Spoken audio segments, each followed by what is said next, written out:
ప్రియమైన మా పరలోక తండ్రి, యేసుక్రీస్తు ప్రభు పరిశుద్ధ నామమును బట్టి మీ సన్నిధికి వస్తున్నాం దేవా. నిన్న నేడు ఏకరీతిగా ఉన్న దేవ, సజీవుడైన దేవ, మీకు స్తోత్రం నాయన. ఈ ఉదయకాలన మీ సన్నిధిలో ఉన్నాం నాయన. మీ కృపలో జ్ఞాపం చేసుకోండి. ఎక్కడైతే ఇద్దరు ముగ్గురు మీ నామంలో కూడి ప్రార్థన చేస్తారో అక్కడ మీరు ఉంటానా దేవా, మీకు స్తోత్రం.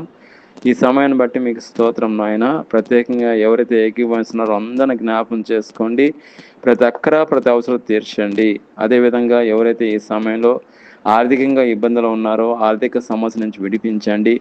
ఎవరైతే నైనా బీటెక్ ఎగ్జామ్స్ రాస్తున్నారో వాళ్ళని దీవించండి. ఎగ్జామ్స్ మంచి రావడానికి మీ కృప బహుళను బట్టి దీవించండి ప్రభా.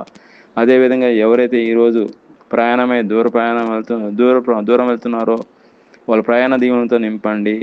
ఎవరైతే ఈరోజు పెళ్లి దినం జరుపుకుంటున్నారో వెడ్డింగ్ యానివర్సరీ వాళ్ళని దీవించండి.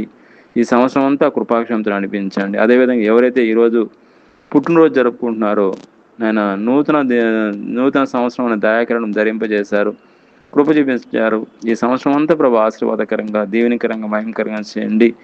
ఆయన నా ప్రార్థన మీ సన్నిధి చేర్చుకోండి.